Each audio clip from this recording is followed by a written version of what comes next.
जप तप तीर्थ थोथरे जाकी क्या आशा, भाई कोटि यज्ञ पुण्य दान से कट जम कटे नहीं फांसा। जप तप तीर्थ थोथरे, जप तप जो आन उपासना के, जो गलत मंत्रों के जप, जैसे गायत्री जाप करा करते, ओम भूर्भुवः स्वः तत्सवितुर्वरेण्यं भर्गो देवो मंडेरा करते थे। कहते हैं ये जप और ये तप जो शास्त्र जो साधना है और तीर्थ आदि पर जाना, ये थोथरे हैं, यूजलेस है, इनका कोई लाभ नहीं है। जब तप तीर्थ थोथरे जाकी क्या आशा, और भाई कोटि यज्ञ पुण्य दान से जम कटे नहीं फांसा। करोड़ों यज्ञ कर ले और कितना पुण्य कर ले, कहते हैं इससे काल का जाल नहीं, काल की फांसी नहीं कटेगी, यम फांसा, यम की फांसी नहीं कटेगी, जन्म मृत्यु का जो बंधन है ये नहीं कटेगा। क्या बताते हैं उसके बारे में, यहां देन वालेन है ये मिटे नहीं झगड़ा। कहते यहां दान कर दिया, कहीं पुण्य दान तुमने कर दिए और उसका स्वर्ग में फल ले लिया, ये मिटे नहीं झगड़ा। ये सारी उम्र का झंझट हो गया, असंख्य जन्मों का झंझट हो गया, असंख्य जन्मों का। यहां देन वालेन है ये मिटे नहीं झगड़ा, वो बिना पंथ की बाट है पावे को दगड़ा।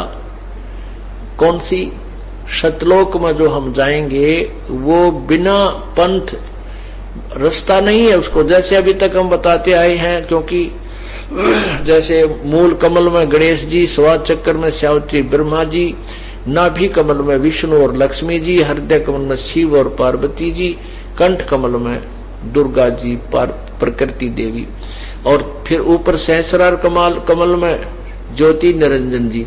तो त्रिकुटी कमल में एक परमात्मा, वो एक कॉमन स्थान है जिसमें जहां जिस लोक में जिसको जाना है, जिस देव के, वो त्रिकुटी से जा जाता है। तो त्रिकुटी से आगे कोई नहीं जानता, यहां तक तो दगड़ा है, रास्ता है, इसका पता है। कहते वो वहां से फिर आगे सतलोक को जो जाना है वो इस विधि तुम्हें उसका पता है को नहीं। तो क्या बता रहे हैं गरीबदास साहिब जी, भगवान की महिमा बता रहे हैं कि वो बिना पंथ की बाट है। बाट माने वो सफर बगैर रास्ते का है, उसका तुम्हें ज्ञान नहीं। पावे को दगड़ा, उस रास्ते को, उस मार्ग को कौन प्राप्त कर सकता है। फिर बताते हैं अगर दान भी तुमने देना है, बिन इच्छा जो देत है सो दान कहावे, और फल चावे नहीं तास का वो अमरापुर जावे। इच्छा रूपी भक्ति कराही सो सुख सागर जावत नाही। अब जैसे आप कोई, अब हम भी आपसे पुण्य कराते हैं, धर्म कराते हैं, यज्ञ करवाते हैं, पाठ करवाते हैं, दान करवाते हैं, तो ये दान आवश्यक है। जैसे खेत में बीज बीज दिया और खाद पानी डाला नहीं, तो बीज जो बीज दिया उसमें खाद पानी, नाम तो बीज है, खाद और पानी, जल, ये धर्म, ये पुण्य है, यज्ञ है, ये भी आवश्यक है। और जैसे अभी आपको बताया कि वो यहां देन वहां लेन है, ये मिटे नहीं झगड़ा। अब जैसे ही वो तो यहां से पुण्य आपने किया है कॉमनली, बगैर किसी प्रॉपर वे से, तो लाभ उसका भी मिलता है। जैसे आप पक्षियों को दाने डाल देते हो, चींटियों को डाल देते हो, जैसे पिंडदान कराते हैं, मछलियां कुछ दाने खा लेती, वो उनका थोड़ा बहुत पुण्य आपको अवश्य मिलता है, लेकिन वो पुण्य भी यूजलेस है। जैसे खेत में पानी डाल दे दिया और बीज बोया नहीं, तो उसमें घास उगा होगा, और वो घास केवल पशुओं का चारा है, मनुष्यों का नहीं है। ऐसे जो दान आप वैसे करते हो, और फिर वही खाद पानी डाल ले उसमें गेहूं का बीज बीज के, तो फिर दोनों काम हो, पशुओं का चारा भी बने, वो भूसा बने उसमें तूड़ा, और गेहूं भी मिले। तो ऐसे ही ये मोक्ष मार्ग जो ये दास आपको बता रहा है, इस विधि से किया हुआ पुण्य और दान आपको दोनों लाभ देगा। और इसमें क्या बताते हैं, जो इच्छा बिन इच्छा जो देते, जैसे आपने कोई तकलीफ बताई, दुख बताया, और उसका समाधान बता दिया जाता है कि आप एक ज्योत बोल दो। ज्योति का क्या अर्थ होता? हवन। आपने हवन वही मान रखा है कि एक कुंड में लकड़ियां डालकर ऊपर घी डालकर स्वाहा स्वाहा ये वेद के कोई मंत्र बोलते रहे। अग्नि घी को प्रज्वलित कर देना ये हवन यज्ञ है। मंत्र बोलने का ज्ञान यज्ञ का फल है। अब ये केवल मंत्र बोल दिए और हवन कर दिया, ये केवल एक हवन यज्ञ और ज्ञान यज्ञ का फल आपको मिला। तो इन दोनों से काम नहीं चलेगा। तो जैसे हम ज्योति जलाते हैं, एक रुई की बाती बनाकर और उसको खड़ा लगाते हैं, इसको अमर ज्योत बोलते हैं, और उससे हम घी उससे सभा करते हैं, जलाते हैं, तो वो हवन हो जाता है। वो हवन यज्ञ का लाभ आपको प्राप्त कराते हैं। तो उससे क्या होता है कि आपने जो तकलीफ आपको होगी, आपके पुण्य नहीं है, तो वो हवन जो यज्ञ आपने किया उसका प्रतिफल आपको भगवान देता है। और जो आपका काम उस हवन यज्ञ के कारण होना था वो हो जाता है और आपका दान बराबर हो गया। और आप बिन इच्छा से देते हो उसका ठीक है, क्योंकि प्रारंभ में आपने ये भी करना होगा ताकि आप तब तक आपकी भक्ति ज्यादा बन जाए और परमात्मा आपको सहयोग और देने लग जाए। सर्वप्रथम तो प्रभु आपको अपने कोटे से, कबीर परमात्मा अपने कोटे से आपको सुख देता है। फिर आपको विधि बताई जाती है, आप ऐसे कीजिए, ऐसे कीजिए। जैसे सरकार ग्रांट देती है, सब्सिडी दे देती है। अब सब्सिडी इसलिए देती है कि ये अपने पैरों पर खड़ा हो जाए, अपना धंधा कर ले, अपना घर बसा ले, ये कुछ अपने जो निर्धनता को दूर कर ले। और वो कुछ करता नहीं है, सब्सिडी ने लेकर खा पी कर अपना दारू तुप्पा पी कर बर्बाद कर देता है, वो ज्यों का त्यों रह जाता है, वो बराबर हो जाता है। इसी प्रकार परमात्मा पहले आपको अपने कोटे से सुख देता है, सब्सिडी देता है कि अब तू लालच देता है कि तू भक्ति कर ले, तुझे सुख मिलेगा। फिर आपको बताता है कि ऐसे कर ले, ऐसे कर ले, तो खुद मेहनत कर, नाम जाप कर, सेवा कर, सिमरन कर, तो साहूकार बन जाएगा। तो यहां तो जो दान आप किसी इच्छा के लिए बोलते हो, मैं जोत बोलता हूं, मैं पाठ बोलता हूं, वो पाठ जिस उद्देश्य से बोला वो काम कर देगा आपका, लेकिन दान बराबर हो गया, समाप्त हुआ। और आप उसके साथ साथ एकाध दान, एकाध पाठ, हवन, ज्योति बगैर इच्छा के भी कराइए, प्रारंभ कीजिए, उसका प्रतिफल मत मांगिए, तो वो आपको दोनों लाभ देगा। आपके वो काम भी ठीक करेगा जो उस हवन के लेवल का है और पाठ के लेवल का है, और साथ में उसका अन्य फल और भी मिलेगा।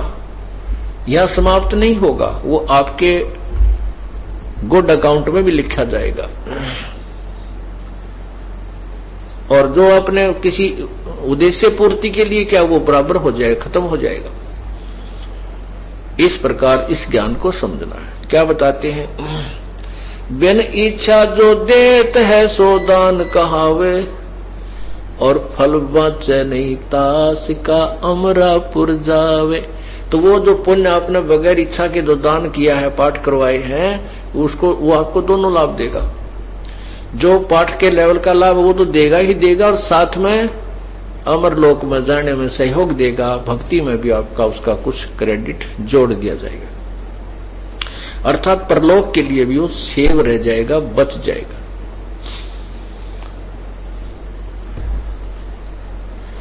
फिर क्या बताते हैं? सकल दीप नौ खंड के क्षत्रिय जिन जीते, सो तो पद में नाम ले विद्या गुण चीते। जैसे हम महिमा गाते थे, परशुराम जी भगवान विष्णु के अवतार हैं और उन्होंने पृथ्वी के सभी क्षत्रियों को मार डाला था, काट दिया था। कहते हैं वो भी परमात्मा नहीं पा सके जो इतने बलवान थे, और ये पाप इकट्ठे कर दिया, चौधरी बना के भेज दिया, अवतार बना के भेज दिया काल ने, और यह ड्यूटी दे दी मानस मारण की। पहले न्यों कहे अवतार था, अब जितने भी उसने ये क्षत्रिय मारे हैं उसके बैड अकाउंट में लिखे गए परशुराम जी के, और कोई पुण्य किया होगा, कोई धर्म किया वो उसके गुड अकाउंट में। और जब वो 84 लाख योनियों में आएगा ये परशुराम जी, वो जितने भी जीव इसने मारे इसके कितने कीड़े पड़ेंगे, कुत्ता बनेगा शर्मक, कीड़े जख्म हो जाएगा, कीड़े पड़ेंगे, इसको खाओगे नोच नोच कर। ऐसी दुर्गति ये काल हम इनकी कर रहा है। तो यहाँ क्या कहते हैं कि सकल दीप नौखंड के अक्षत्रिय जिन जीते, सो तो पद में ना मिले विद्या गण जीते। वो भी इस यथार्थ ज्ञान को, पूर्ण भक्ति को नहीं प्राप्त कर सके, और उसकी प्रभुताएं बहुत गाई जाती है, बड़े ये थे वो थे।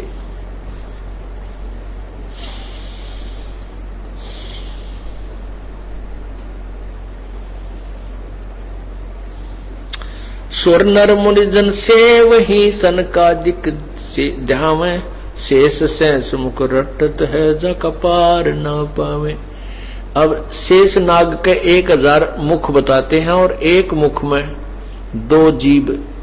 कहते हैं वो भी भगवान रट रहा है, उसी परमात्मा को पाने की चेष्टा कर रहा है। तुम तो एक गायत्री जाप को, ओम जाप गेल ला के कर रहे हो। पहले तो ये शास्त्र विरुद्ध हो गया, क्योंकि गायत्री मंत्र नहीं है, ये यजुर्वेद अध्याय नंबर 36 का 3रा मंत्र है। इसके साथ वो मंत्र लगाना ही कति नालायकी है।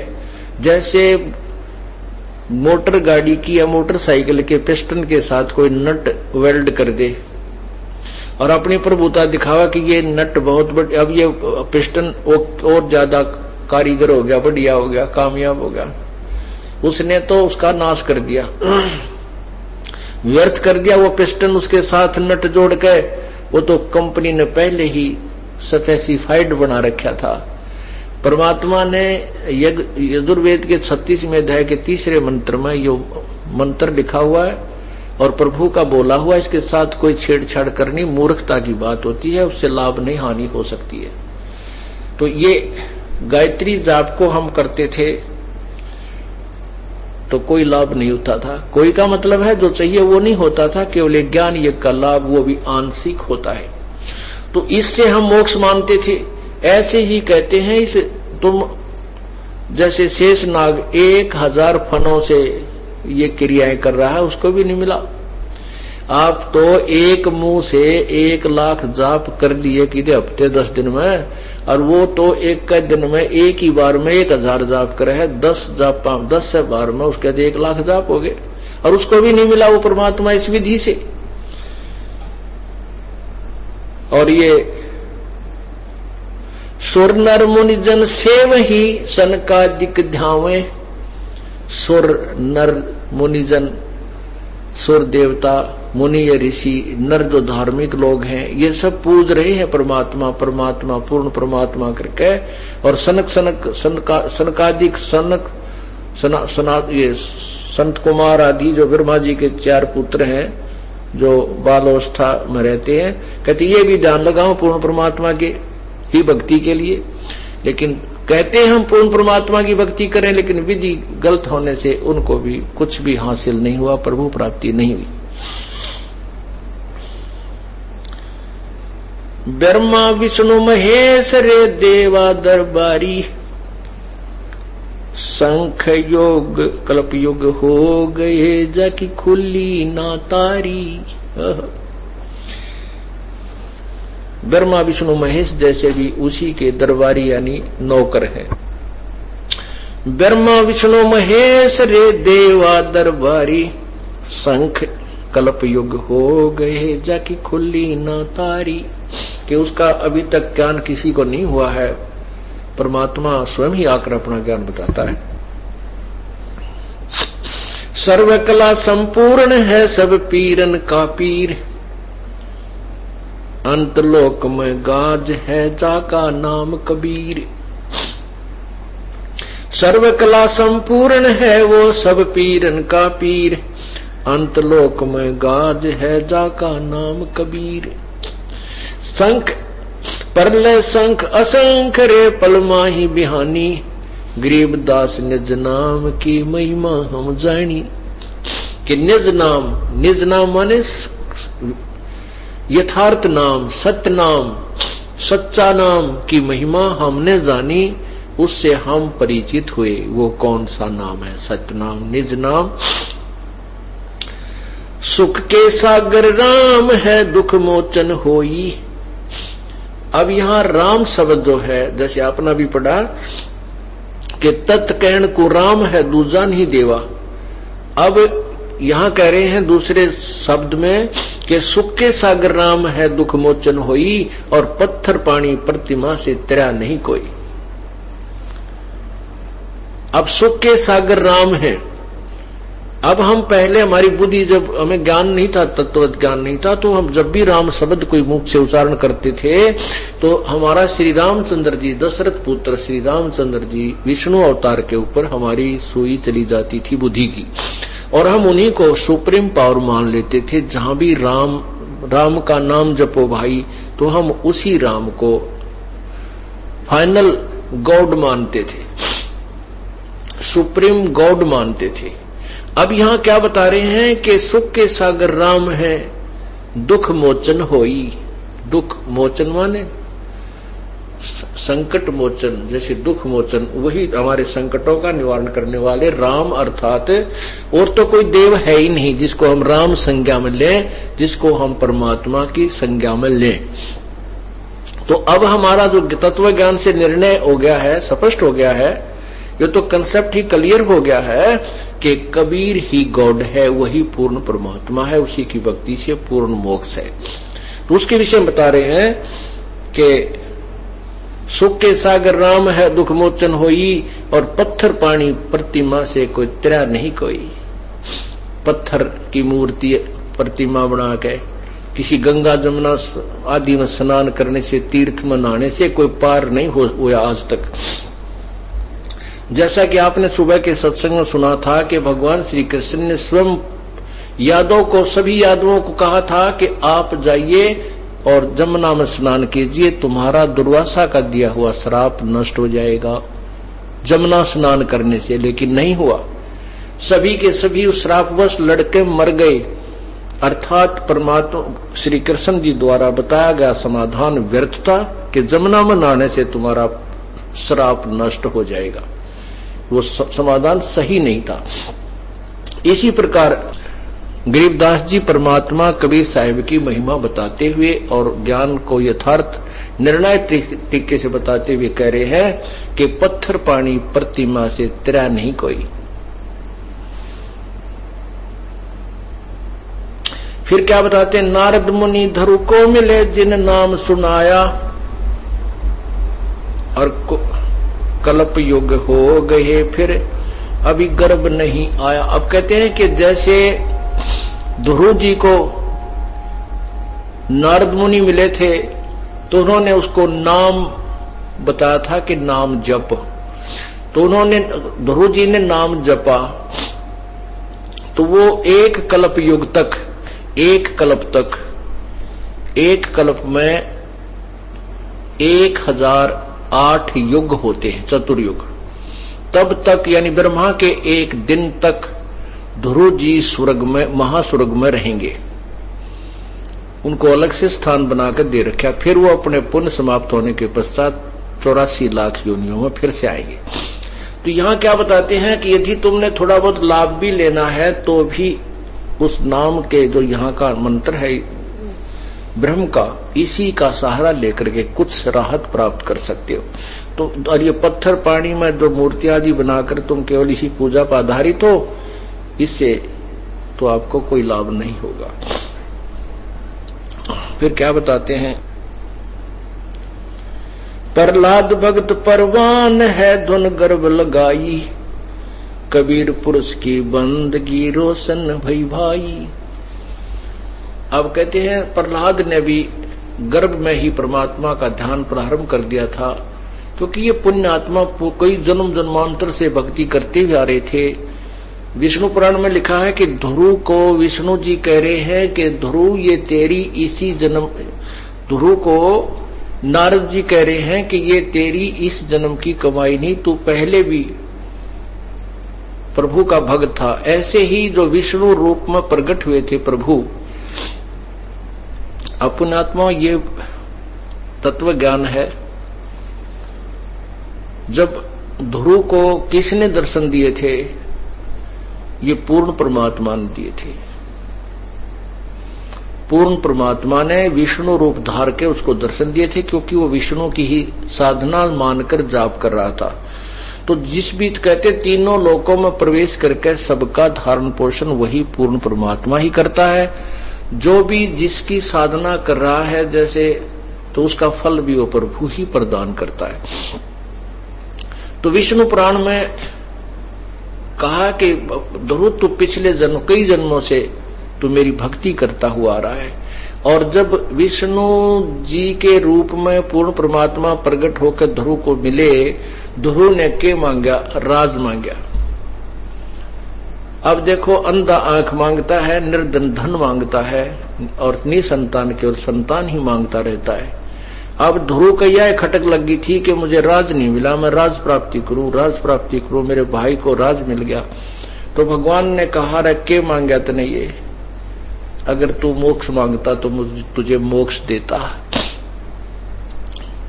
इस प्रकार हमें अधूरे ज्ञान से, तत्व ज्ञान ना होने से हमने मांगना भी ना आता भगवान से। तो यहां क्या बता रहे हैं कि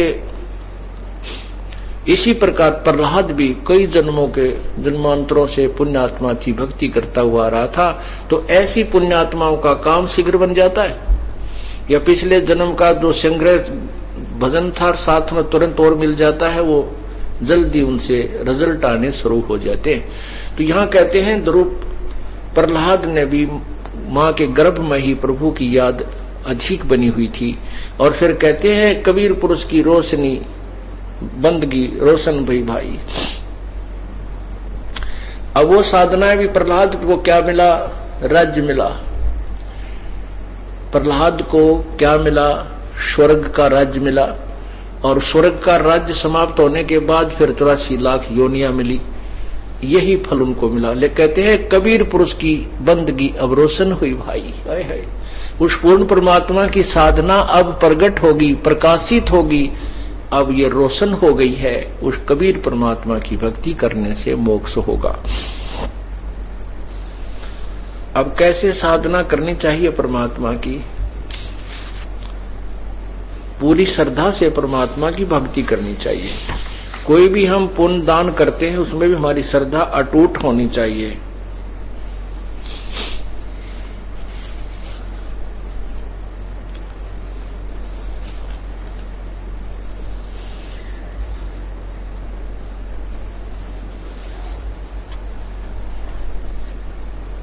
कहते हैं जिन हर जैसा सुमरिया ताको तैसा लाभ है। भाई ओसा प्यास न भाग ही जब तक धसे न आब।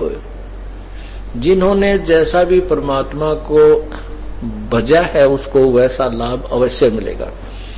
अन्य जो साधनाएं आप कर रहे थे, जैसे भी आपने वर्णन सुना कि ब्रह्मा विष्णु महेश और दूसरे भी देव पूजा करते हैं और अन्य भी पूजा करते हैं। कोई एक दान करता है, कोई एक यज्ञ हवन करके राजी हो रहा है, प्रसन्न अपने आप को अपनी क्रियाओं को सही मान रहा है। कहते नहीं, हाँ ठीक है, जिन हर जैसा सुमरिया ताको तैसा लाभ।